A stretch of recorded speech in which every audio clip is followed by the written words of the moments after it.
दोस्तों नमस्कार, मैं राम सूरत यादव। जिसका डर था वही हो गया और आखिरकार आपने देखा कि प्रधानमंत्री अपने मन के और अपने मन माफिक दोनों चुनाव आयुक्तों की नियुक्ति कर लिया। क्या 2024 चुनाव में प्रधानमंत्री मोदी जी कुछ बड़ा खेला खेलने जा रहे हैं? आज हम इसी के विषय में पूरा रहस्य बताएंगे कि किस तरीके से प्रधानमंत्री मोदी जी आनन फानन में, जल्दबाजी में दोनों चुनाव आयुक्तों को अपने हिसाब से अपने मन माफिक जो है चयन कर लिया, नियुक्ति कर दिया।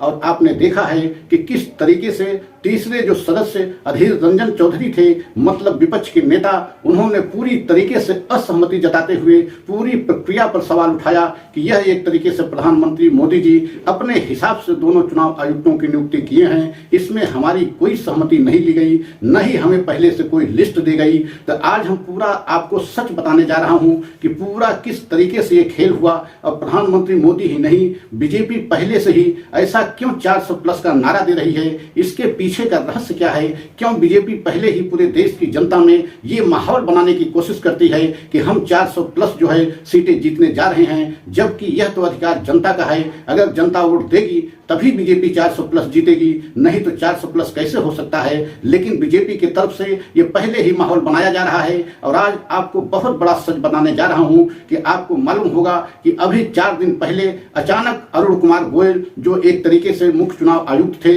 उन्होंने अचानक जो है इस्तीफा दे दिया। और उस इस्तीफे का पीछे रहस्य क्या था, इसका कोई पता नहीं चला। क्यों उन्होंने इस्तीफा दिया, इसके पीछे क्या खेल है? क्योंकि अभी उनका कार्यकाल 4 वर्ष बचा था। आप समझ सकते हैं कि 4 वर्ष कार्यकाल के पहले अगर कोई मुख्य चुनाव आयुक्त इस्तीफा देता है तो उसके पीछे का रहस्य क्या है, उसका पीछे राज क्या है? क्या प्रधानमंत्री मोदी की अरुण कुमार गोयल नहीं सुन रहे थे, या उनके मन माफिक जो है मुख्य चुनाव आयुक्त काम नहीं कर रहे थे? क्या उनको दबाव में इस्तीफा दिलाया गया, या दबाव उन्होंने नहीं जो है अपने आप को महसूस कर पाए, या दबाव को नहीं कर पाए, इसकी वजह से इस्तीफा दे दिया? लेकिन आपने यह भी देखा कि जो 2 चुनाव आयुक्तों की नियुक्ति हुई है उनके खिलाफ पहले से ही जो है ADR संस्था और जो है विपक्षियों के द्वारा सुप्रीम कोर्ट में जो है याचिका दाखिल की गई है कि बिना जो है चीफ जस्टिस ऑफ इंडिया के पैनल में होने के जो है पहले नियुक्ति न की जाए। और आपको यह भी सच बताना चाहते हैं कि अभी पिछले साल ही मुख्य चुनाव आयुक्त DY चंद्रचूड़ ने एक बहुत बड़ा ऐतिहासिक फैसला दिया था, और उसमें यह कहा था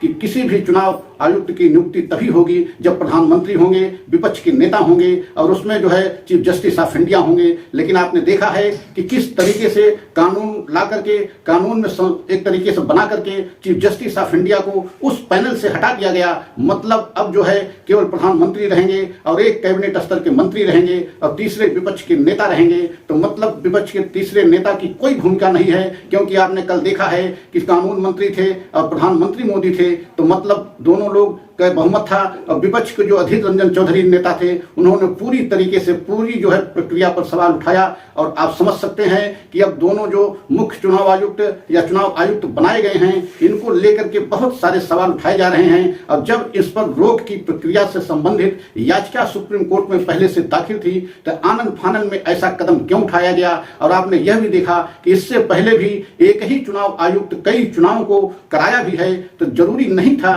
कि ये दोनों चुनाव आयुक्त की नियुक्ति इतनी जल्दबाजी में की जाए, लेकिन आपने देखा कि की गई। लेकिन इसके पीछे का रहस्य क्या है, राज क्या है कि इन दोनों मुख्य चुनाव आयुक्त जो अभी बनाए गए हैं और खासकर जल्दबाजी में बनाए गए हैं, इनको बनाने के पीछे क्या प्रधानमंत्री मोदी 2024 में के चुनाव में कोई बड़ा खेला खेलने जा रहे हैं? और आपको यह भी बताना बहुत जरूरी है कि आपने देखा है कि जब से सुप्रीम कोर्ट सख्त हुआ है, एक से बढ़ के एक बड़े फैसले सुप्रीम कोर्ट से आ रहे हैं। अभी चुनावी बांड को लेकर के, चुनावी चंदा स्कीम को लेकर के सुप्रीम कोर्ट से इतना बड़ा ऐतिहासिक फैसला आया, जो पूरी तरीके से इस स्कीम को एकदम असंवैधानिक और गलत जो है करार दिया।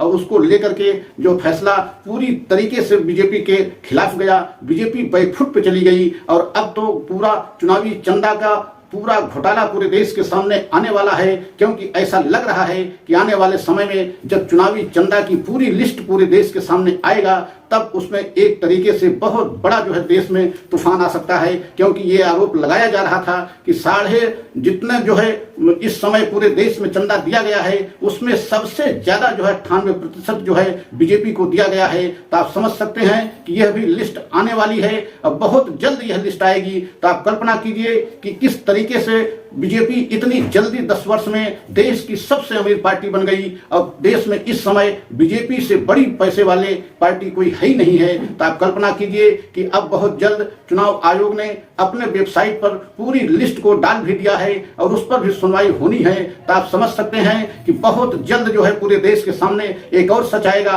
लेकिन उससे पहले प्रधानमंत्री मोदी जी अपने मन माफिक दोनों चुनाव आयुक्तों की नियुक्ति करके क्या 2024 में बहुत बड़ा खेला खेलने जा रहे हैं, इसके पीछे का रहस्य खुलेगा कि नहीं खुलेगा, ये आने वाले समय के गर्त में है। लेकिन हम आप लोगों को ये बताना चाहते हैं कि हमारे सच को अगर आपको अच्छा लगा हो तो लाइक सब्सक्राइब करें, वीडियो को अंत तक जरूर देखें, क्योंकि पूरा सच तभी समझ में आएगा। अगला सच हम पुनः आप लोगों को सामने लेकर के आएंगे।